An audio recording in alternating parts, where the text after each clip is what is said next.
The great decision, of course, being taken tonight is whether Britain should now go into Europe. Have you got the final result now? Yes, the majority is 112. We can now say the decision taken in 1975 by this country to join the common market has been reversed by this referendum to leave the EU. Robin Cook, is handling Europe.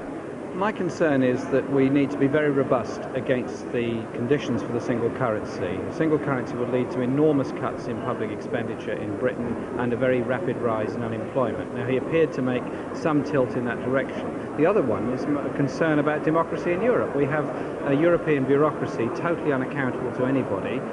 Powers have gone from national parliaments, they haven't gone to the European Parliament, they've gone to the Commission and to some extent to the Council of Ministers. These are quite serious matters. People argue against there being a drop in public expenditure by saying that there will be economic growth to compensate. Well, I've heard that argument before, but the reality is we have more poor in Europe per head than almost any other country. The number of people in real poverty is increasing, and the kind of cuts in public expenditure envisaged by the Maastricht criteria would lead to a massive increase in poverty and unemployment in Britain. You cannot wait for growth. You have to deal with the issue of poverty now. The greatest issue in this election, indeed the greatest issue before our country, is whether Britain is to remain a free, independent nation state, or whether we are to be dissolved in a federal Europe. There are no half measures. There are no third ways. And there are no second choices. My friends, too many powers have already passed from our Parliament to the bureaucracy in Brussels. We must get them back, and above all, we must keep the pound. Isn't it funny?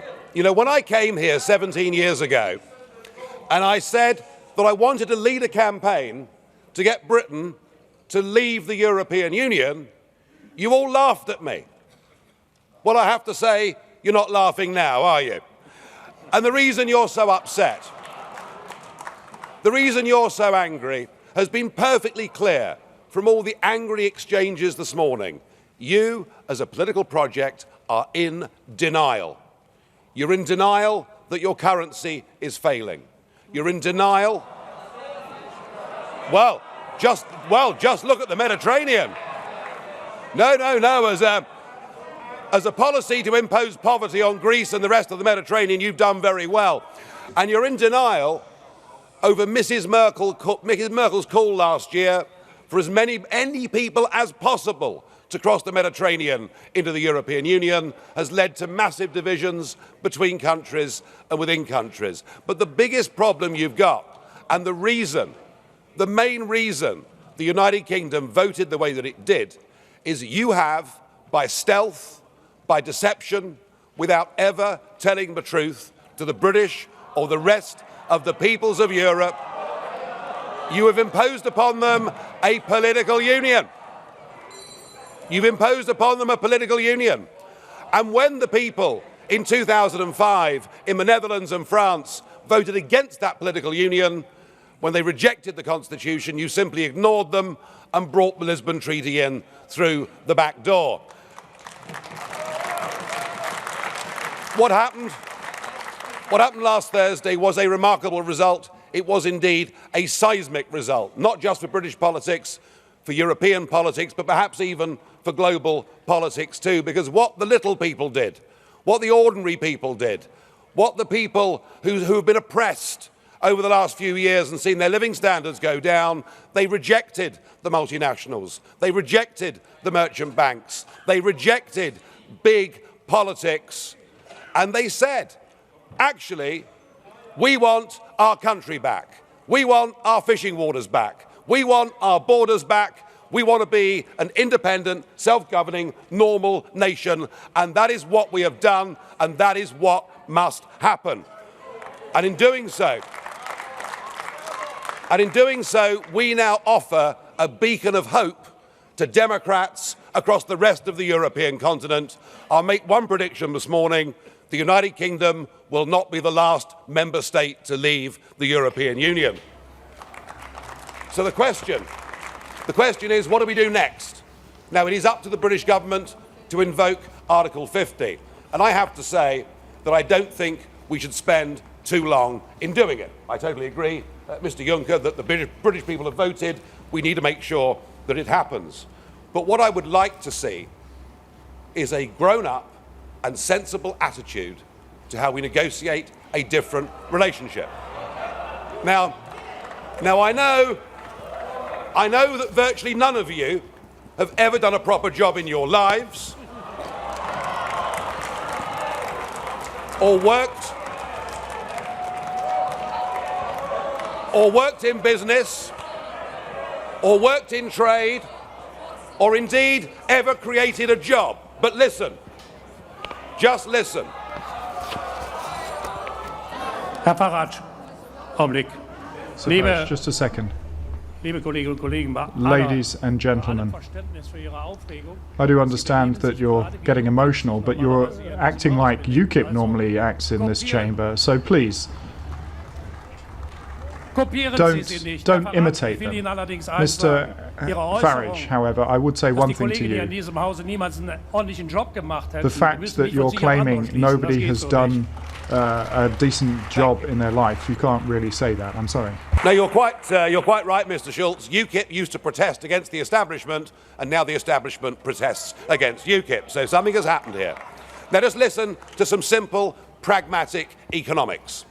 We, between your countries and my country, we do an enormous amount of business in goods and services. That trade is mutually beneficial to both of us. That trade matters. If you were to decide to cut off your noses, to spite your faces, and to reject any idea of a sensible trade deal, the consequences would be far worse for you than it would be for us. And even no deal is better for the United Kingdom than the current rotten deal that we've got. But if we were to move to a position where tariffs were reintroduced on products like motor cars, then hundreds of thousands of German workers would risk losing their jobs. So why don't we just be pragmatic, sensible, grown-up, realistic, and let's cut between us a sensible tariff-free deal, and thereafter recognise that the United Kingdom will be your friend, that we will trade with you, we will cooperate with you, we will be your best friends in the world. But do it sensibly, and allow us to go off and pursue our global ambitions and future. Thank you. Mr. Jacob Rees-Mogg. Thank you, Mr. Speaker. My right honourable friend, and she is unquestionably honourable, said that we would leave the customs union. Annex 2 says otherwise. My right honourable friend said that she would maintain the integrity of the United Kingdom. A whole protocol says otherwise. My right honourable friend said that we would be out of the jurisdiction of the European Court of Justice. Article 174 says otherwise. As what my right honourable friend says and what my right honourable friend does no longer match, should I not write to my right honourable friend, the member for Altrincham and Sale West? Prime Minister. The law to leave has already been passed. The Withdrawal Act is through. But what we need is a leader who will say to the European Union, it is impossible to divide up the United Kingdom. It is impossible to agree to a situation where we have a perpetual customs union. It is impossible to pay £39 billion of taxpayers' money for a few promises, which was meant to be £39 billion for an implementation of a deal. And it is impossible for us to allow the continuing jurisdiction of the European Court of Justice. That the problem is that the negotiations have given away on all the key points. It's nothing to do with ambition of Brexiteers, it is about ambition for Brexit and the country.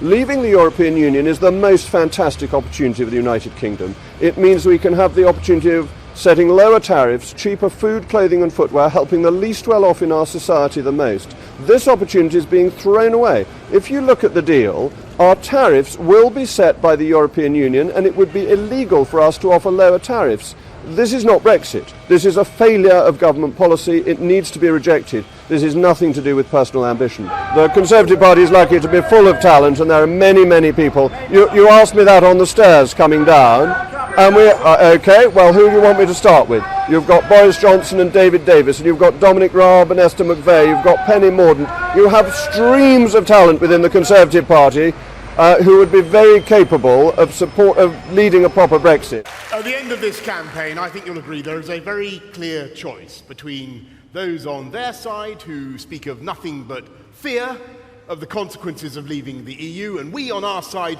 who offer hope.